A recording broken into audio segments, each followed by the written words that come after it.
This is the end of the year report, and I am so passionate about this resource. I have just seen it make tremendous changes in my own career as a school counselor, and I've just had great feedback from other counselors who've used it as well. So I'm so excited for this one. I can't wait to tell you about it. This is the PowerPoint one that I'm showing you, but there is a Google Slides version as well. They're both completely editable, so you can change it to look exactly how you want to best represent your school and your counseling program. So I first show you some examples. So on pages 2, 3, and 4, I kind of show you an example of what it looks like with some instructions here on how you can, it's your introduction page is supposed to be your wow factor, so you can add a photo of your school, you can use your school colors, change the fonts, use your school logo. You want to make it fit your school's identity and your counseling program's identity. So, go crazy with it. If you're good at this stuff and you like working on the graphic design piece a little bit, make it really pretty. Or if that intimidates you and you just want the numbers, I've made it plug and play, super simple.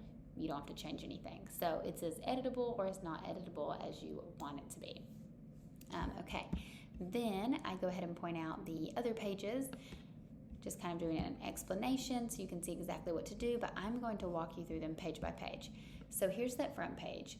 You're going to type your school's name in right here, and then it even says here, I've made it very simple, but you insert your name here, your school's name here, and then your school's mission statement here.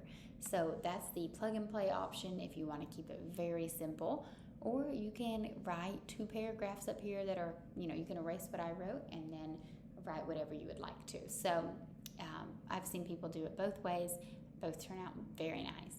And then I have here a place where you can enter your school's website, some facts about your school, a photo of your school, or maybe a photo of you and your students, something there. And then this is counseling by the numbers. So this is just that front cover page. So these are some fun stats that you want to bring out right away.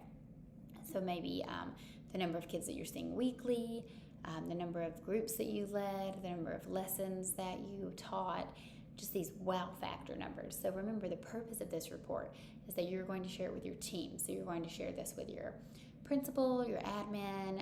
You could even share it with staff, make it available on your school website or wherever. But definitely, I always send it to my principal and then kind of let them take it from there. But it's a great way for you to show the awesome impact that your counseling program is having. So this does 2 things. It validates the need for a counseling program, which is in turn advocating for your role as a school counselor, which is huge. And then it's also a great way for you to assess your program results and to see what you can change and tweak and improve for the next year so you can continually grow and improve your program to serve more students. So then we go right in. I have it broken down by types of counseling. So individual counseling, I have a little snippet about, how I served students, the number of students I saw, how often I saw them, the amount of time spent per student, that's really important, and then percentage of students seen individually. So to calculate that percentage, I have the total number of students that I was seeing, either in individual or group counseling, and then I just got the percentage based off that number. So for example, I was seeing 26 students individually out of the total number of students, which gave me the 41%.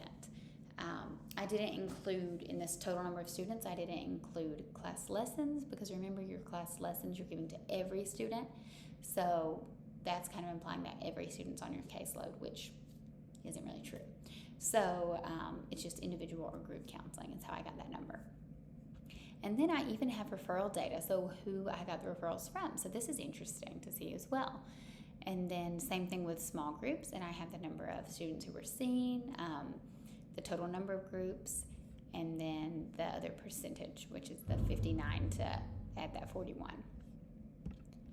Then I have here some examples of the groups. So I have the group name, the topic, the grade level, the number of sessions, the time spent, and the number of students. So these are just 2 examples, but you can go through and edit these, make your own, and show exactly how many groups that you did. And then I have our guidance lessons or SEL lessons portions here, and I have listed the topics that were covered in which months, And then any professional development that you attended, you could write here. So if you go to any conferences or trainings, that's really great to put here. You're bragging on yourself. This is your time to shine. So, don't leave anything out. You want to show how you're doing professional development and self-improvement to best serve your students. And then I have here some more character education activities. So this is an additional services provided section. So anything outside of those 3 tiers that you're doing kind of extra, maybe you did like parent workshops or a community fair, something like that, you could mention here.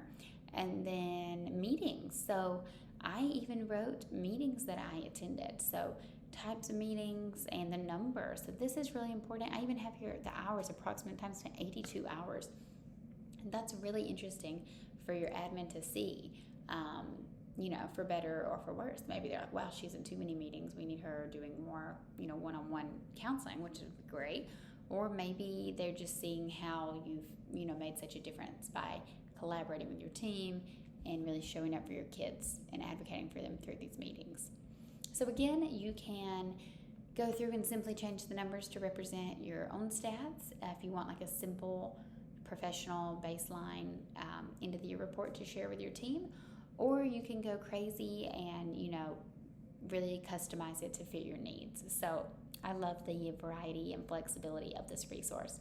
I also recommend, if you have from your groups or individual sessions, if you have any data that you've collected, hopefully you've been collecting some data. If you've been doing it in Google Forms, like for example, self-assessments or something, you can see in there, you can create pie charts or really pretty graphs using that data, and then you could even attach pictures of them here to show, what percentage of students answered yes to this question after the 8-week small group. Or you could survey teachers to collect data. What percentage of teachers found the class lessons helpful? So maybe 80% of teachers found the class lessons helpful. You can have a pie chart showing that information. So add visuals, anything you want. But again, this end of the year report is a great way to advocate for your role and to, self-reflect and continually improve your counseling program so you can serve as many students as possible. All right, I cannot wait to see y'all's end of the year reports.